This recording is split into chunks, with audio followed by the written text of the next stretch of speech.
Howdy folks, welcome to the Daily Coin. My name is Rory and today is Sunday, March the 4th, and I have two different people on the show today. And I have a gentleman who is the CEO and director of DMG Blockchain. His name is Dan Reitzik. And I also have the executive vice president of corporate development, Stephen Alescu. And these two gentlemen bring a wealth of knowledge to the table and a very cool project that I think that you all are going to like hearing about. And Dan Reitzik is a successful entrepreneur, having built companies at the forefront of societal change. These include Digital Youth Network, a teen-focused wireless community, which was a joint venture between Rogers Wireless, Canada's largest mobile phone network, and Universal Music, the world's largest record label. And Stephen Alescu brings an impressive resume to the table as well. And he was most recently the head of finance at Bitfury, a leading blockchain and cryptocurrency company. And prior to Bitfury, Stephen had his own consulting business during which he was part of the corporate development team that executed a $500 million acquisition. Prior to that, Steve was an equity research analyst at UBS for 9 years, during which he covered semiconductor companies with an aggregate market cap in excess of $200 billion. He has also worked in executive marketing and business development roles in the semiconductor and network equipment sectors.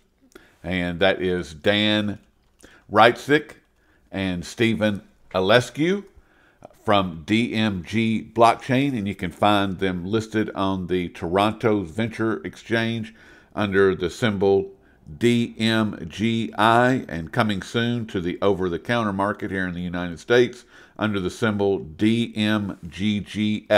Gentlemen, welcome to the show. Thanks for having us. Thank you so much. And Steve, I wanted to start with you. I've got a question regarding just a general question about Bitcoin and cryptocurrencies. And when Bitcoin was first introduced, the idea of decentralization was the main focal point of it. A currency which is outside the control of governments and allows for privacy as well as efficiency. Now we have El Petro, along with the potential for the Russian ruble to be coming to market. Venezuela issued the El Petro cryptocurrency that's backed by the country's oil reserves, along with diamonds and gold. There's still a lot of questions around this particular cryptocurrency. How do you see El Petro manifesting itself in the cryptocurrency world? Is this going to be taken seriously? Is this just a way for President Maduro to maintain control? What are your thoughts on what's happening with this particular cryptocurrency? Well, Rory, I think you've already partly answered the question in your inferences. I agree that the whole spirit of cryptocurrency is around decentralization. And when you build solutions for enterprises, you give up some of that because you can trust the parties that are interacting with each other. These are what are called permissioned blockchains, which is essentially you give up some level of decentralization in exchange for having a lower cost and more efficient system. That's a natural trade-off that I think will play itself out well, and you'll see this coexistence between the public blockchains such as Bitcoin and Ethereum and these permission blockchains for enterprises. What you're really seeing with what is going on in Venezuela and Russia is essentially the worst of both worlds. You're bringing in centralization and you're really, in a way, in an environment that really should encourage decentralization, because these, frankly, when you look at these governments, these are not trusted parties. So I think that really just summarizes it, is these are not good ideas. Yeah, I would agree. I think that El Petro in particular, I don't think that anybody anywhere would trust that cryptocurrency. And I agree, it is the worst of all things fiat currency related. It's just it's terrible.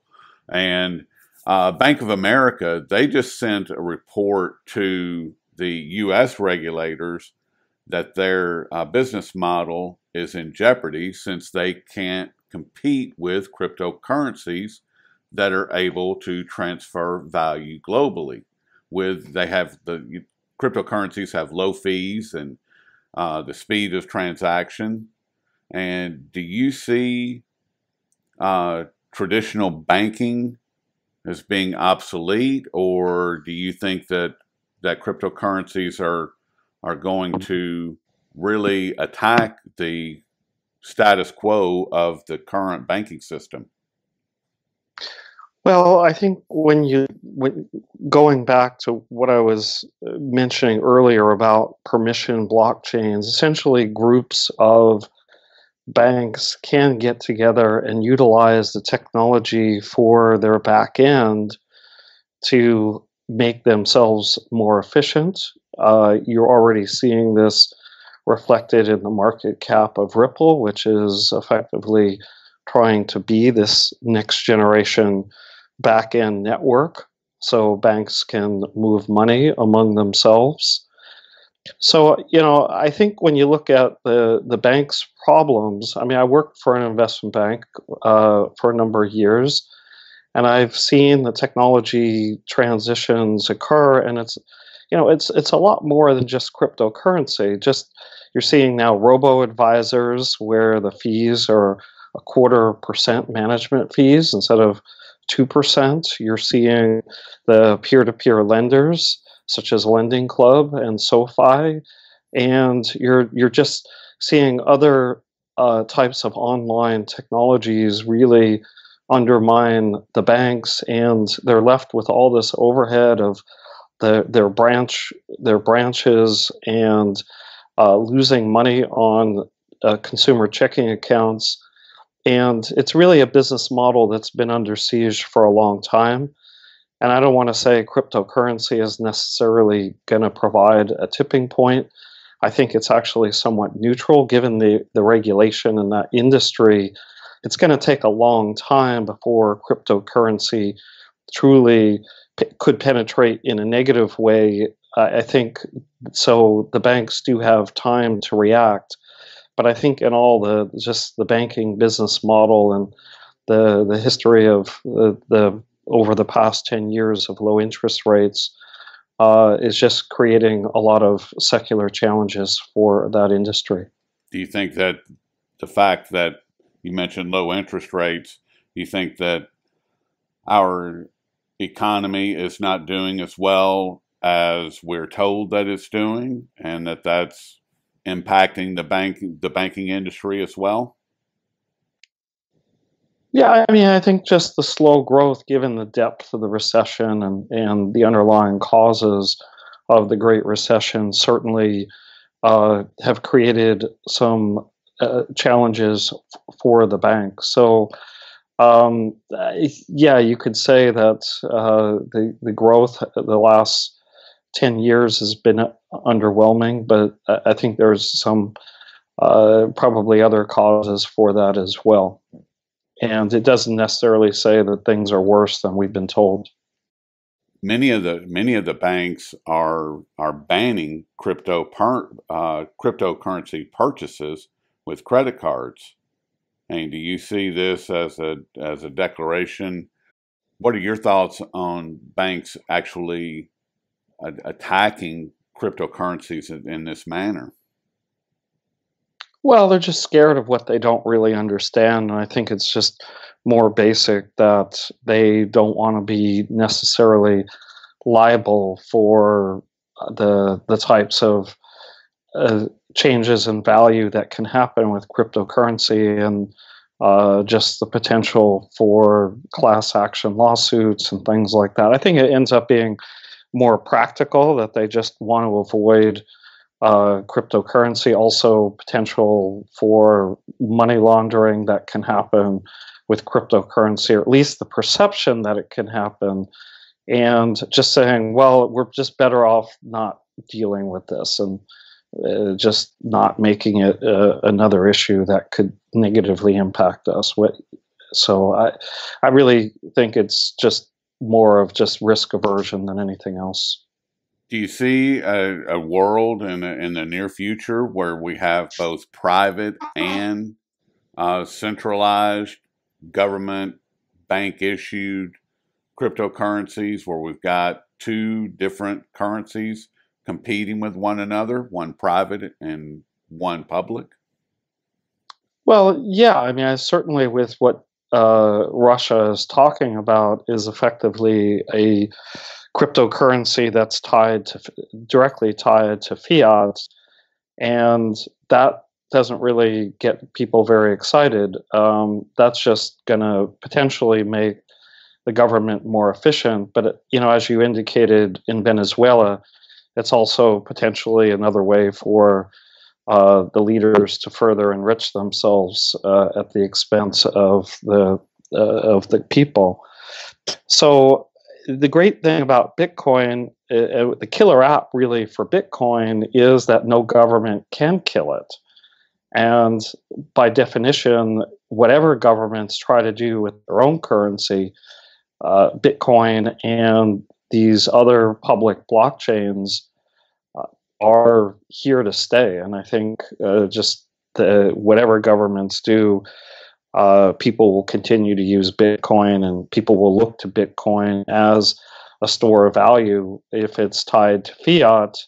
If there's a cryptocurrency tied to fiat, by definition, it's inflationary and it's going to lose value over time. That's people are only going to use it for transactions, digital transactions. Yeah, and you say as long, from my perspective, as long as Bitcoin or any and all of these privately issued cryptocurrencies are tied directly to the government issued fiat currency, then they're really the same thing with a different face.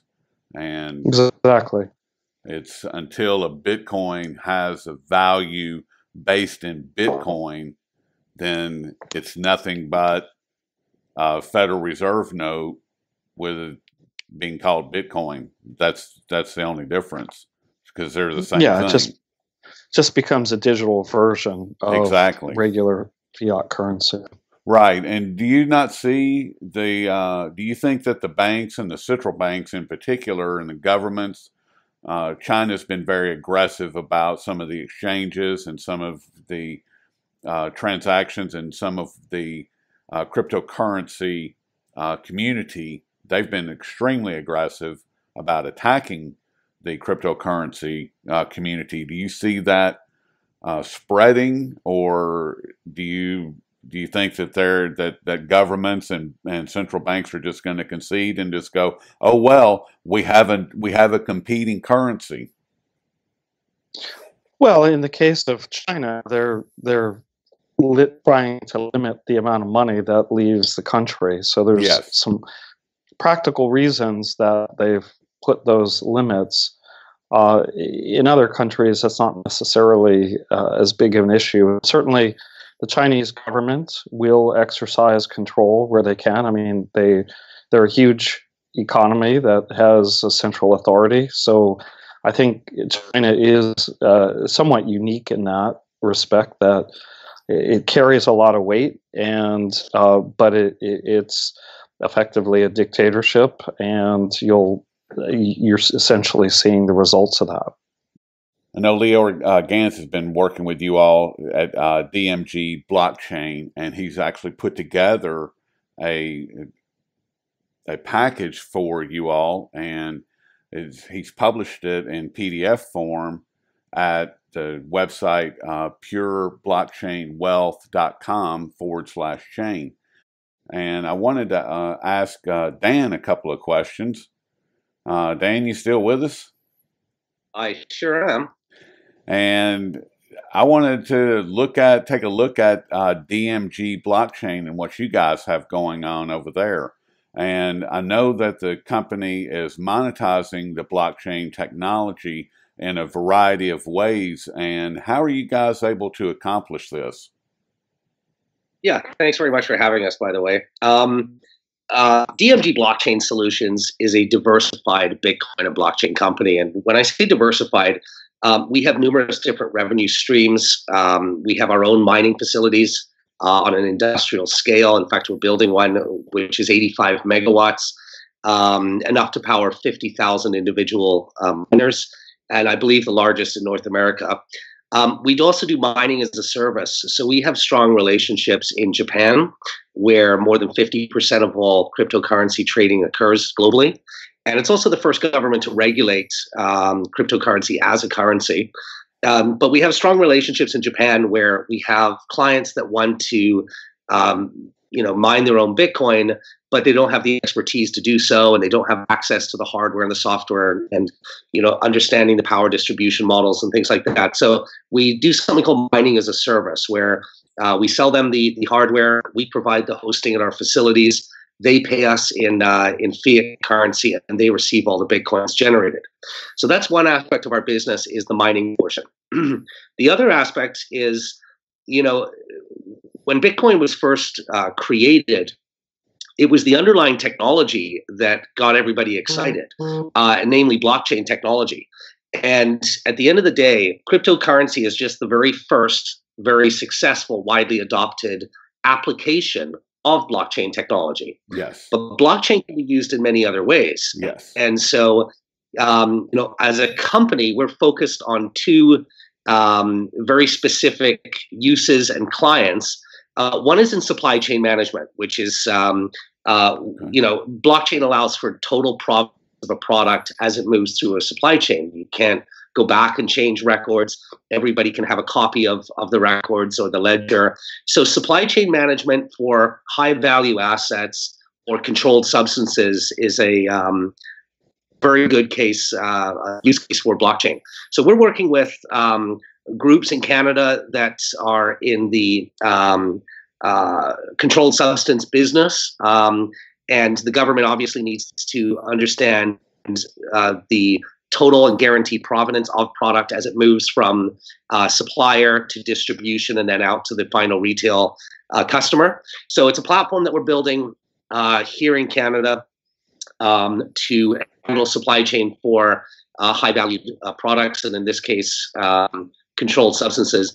And then in the US, we have recently acquired a company, Blockseer, out of Palo Alto. This is a leading company in the blockchain software side of things, led by Danny Yang, a Stanford PhD in computer science and artificial intelligence, and by Tim, who's a PhD from Harvard in data science. And basically, they're working on a platform which combines blockchain and artificial intelligence, and it's for a client called Element Fleet Management, which is North America's largest vehicle leasing company.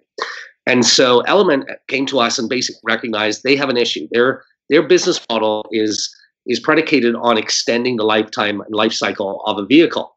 So they have all this data on all their drivers, whether it be how hard they're pressing the brakes, whether it be what climate they're driving in, how many potholes they go over every month, all that kind of data. So our team in Palo Alto is working with Element to develop a predictive analytics platform that will allow Element to forecast when certain maintenance is going to be ideal, and therefore get that driver into the dealership before it becomes more of an expensive problem. So those are the two blockchain platforms that we're focused on right now. And then we also have a forensics division. And something that people don't realize is that most cryptocurrencies are not necessarily anonymous. They're pseudo-anonymous. So every transaction that has ever occurred on Bitcoin everybody can see those transactions. Yes. It's connected by wallets. So through our acquisition of Blockseer, we have a technology, a platform that basically analyzes all the transactions, can create matches, and basically help to perform investigations as they relate to the theft of Bitcoin, money laundering, and things like this. So we do have a forensics division led by Simon Paget. He's an Oxford MBA, also a CA, and so he basically uses tools such as Blockseer tools to be able to track and trace different transactions for law enforcement, or even for accounting firms that are auditing certain companies that are involved in crypto. We can help them understand that all the coins generated are in fact going to the company's wallet and not being skimmed off. So there's three main revenue models or revenue channels for us. It's mining, it's blockchain platform development, and it's forensics on both Bitcoin and Ethereum blockchains. Wow, that's impressive. It really is. And it sounds like with the ability to track with what you're doing with there in Canada with tracking the controlled substances, I presume that you guys are going to be working with the cannabis industry as the year progresses and the laws change and that whole market comes online and begins to grow and develop. Yeah, absolutely. I mean, the cannabis industry in Canada, it's the first country, or the main, or at least a first world country that's legalized cannabis for recreation on a national level. Yes. So it is, in fact, in partnership with various licensed producers, licensed by the federal government. And the government's mandate to license product is that they need to ensure that it comes from a licensed producer. They need to make sure that it is safe for consumers to consume. And both of those aspects are addressed by the platform that we're building using blockchain technology to do so. So it's absolutely, it's the cannabis industry's, it's the perfect application for blockchain technology. And the next sort of phase of that will be in the United States. We know that state by state, product is being legalized, especially in the medicinal market, and the same platform can be used in different areas. Now, as far as the controlled substance, that globally we're having an issue with opioids. With there's a flood of opium worldwide, and we've got people that are dying, that are overdosing. Here in the United States in 2016, we had an average of 175 people a day, every day, to overdose. And I would love to see that technology used with these pharmaceutical companies to track all of these opioid and fentanyl and all of these highly addictive drugs that are coming out, that they produce, that they flood the market with. I would love to see that technology track those and see where they're going. And I presume that that's part of what you guys are going to be doing as well. Yeah, I mean, we can evolve this, and you're absolutely right. The opioid crisis is absolutely terrible, and we can evolve this platform to work obviously with pharmaceuticals. It's funny you say that, because we've been approached by another group that's one of the world's largest agricultural co-ops, and they have a lot of issues with food recalls. So the same platform that we're building, because it guarantees 100% provenance of the source of the product, we could use the same platform to handle very accurate food recalls. So the same thing with the opioid situation is we can track the provenance of that pill, from the pharmacy that's dispensing it right to the manufacturer. That's what we need. And we talked to Steve had talked about China and there's some of the regulation side. I want to look at it from the mining side and from what's actually happened. And with China, with their attack on the mining operations, is Canada and some of the Scandinavian countries, are these becoming the mining epicenters for cryptocurrencies? Yeah, I mean, Steve and Sheldon both come from Bitfury, which is the second largest mining company in the world. Okay. And we recognized early on Sheldon, while he was with Bitfury, built North America's largest mining facility, which is 58 megawatts. He's now building an 85 megawatt facility for DMG.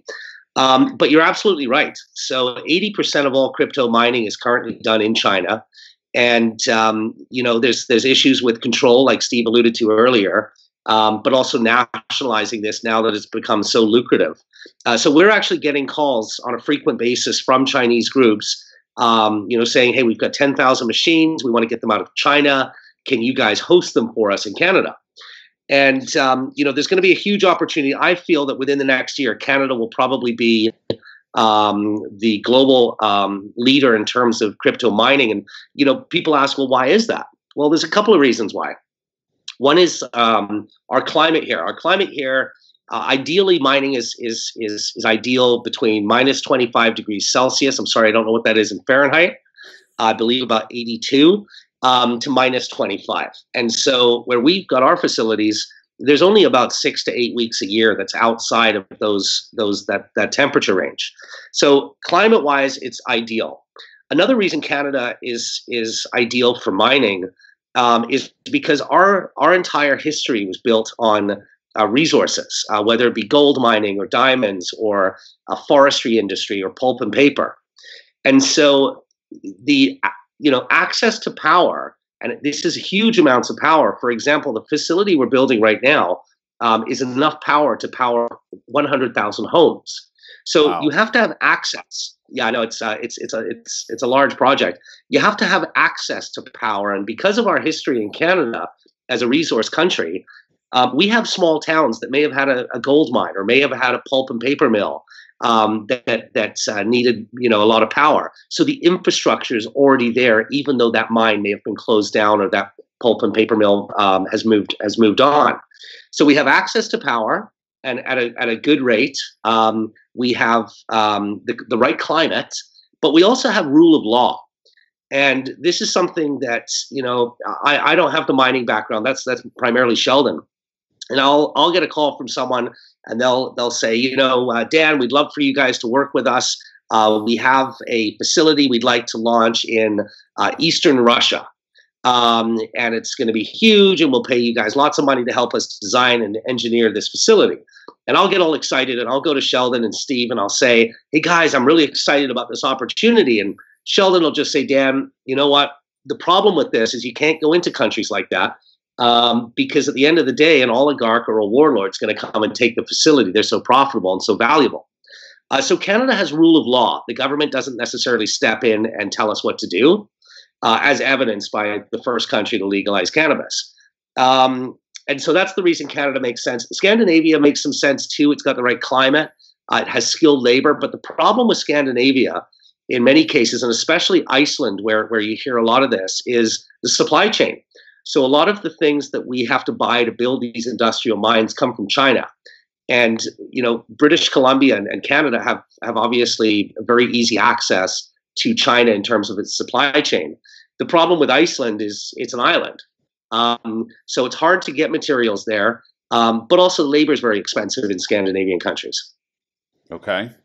That makes perfect sense. And I hadn't even thought of the former mining towns or mining cities, that were mining gold or silver or zinc or whatever, and they've moved on. But all of the heavy duty infrastructure is still in place. I mean, it's not like they went through and stripped all that out. It's all still there. So that's exactly that makes perfect sense.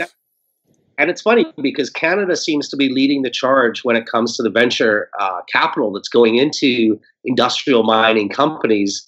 Even though we're mining cryptocurrencies, our investors, our Canadians, are used to investing in mining. Yes. Maybe it was gold before, but now it's cryptocurrencies. But they understand mining. Right. That's an easy sell. Oh, we've been speaking with Dan Reitzik and Stephen Eliscu of DMG Blockchain. And gentlemen, I certainly appreciate all your time, and you can find more about DMG Blockchain at dmgblockchain.com, and you can find them listed on the Toronto Venture Exchange under the symbol DMGI, as well as on the OTC market under the symbol DMGGF. And gentlemen, I certainly appreciate everything that you've given us today. This has been a great conversation, and I certainly appreciate it. And I look forward to speaking with you in the not too distant future.